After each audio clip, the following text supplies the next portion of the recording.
G20 has been a huge success for India. India is the right country at the right time to be hosting this.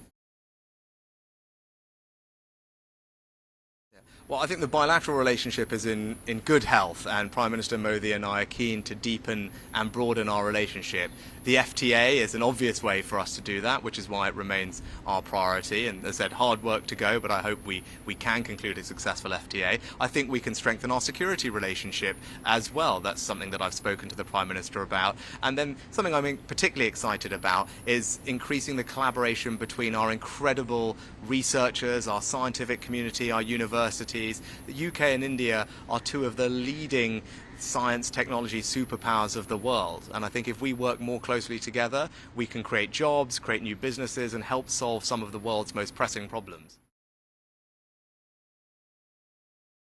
Well, both Modi ji and I are keen to see a comprehensive and ambitious trade deal concluded between our two countries. Both of us think that there is a good deal to be done, but trade deals always take time. They need to work for both countries, and although we've made enormous progress, there is still hard work to go, and that's what we need to keep going through. The G20 is not the forum for those discussions. Of course, I will touch on that with Prime Minister Modi, but the teams are working very hard. But as I said, there's hard work to go, but we will keep working through it. But I think there is an enormous opportunity for both India and the UK to strengthen our economic cooperation, which will bring real benefits to our citizens in both countries.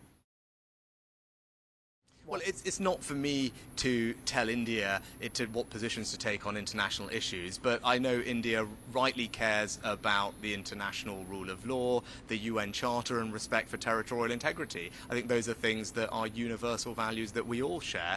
Those are things that I believe, and India, I know, believes in those things too.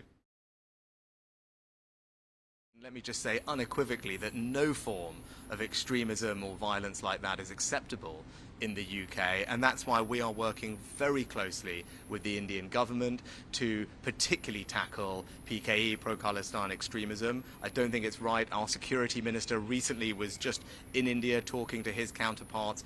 We have working groups together to share intelligence and information so that we can root out this kind of violent extremism. It's not right, and I won't tolerate it in the UK.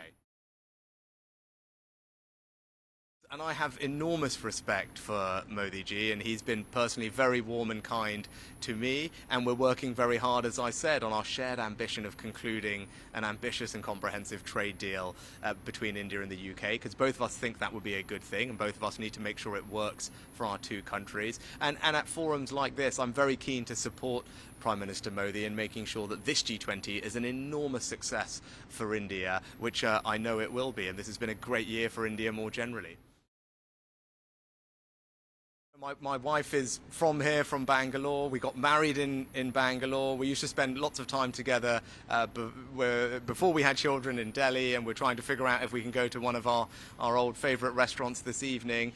But look, it's personally incredibly special for me to be back in India. It's a country I love dearly, a country where my family are from. But to come here in this role, to represent the UK, to find ways to forge closer links with India and play a part in making sure that India has an incredibly successful G20. And I'm very proud to see India doing so well on the world stage.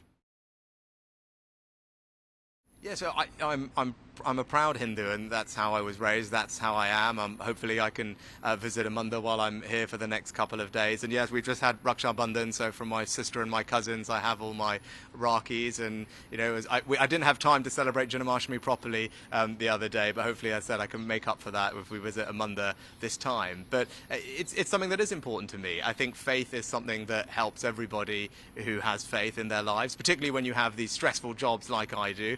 Having faith to give you resilience, to give you strength is important, and it provides an outlook on life which I find particularly valuable.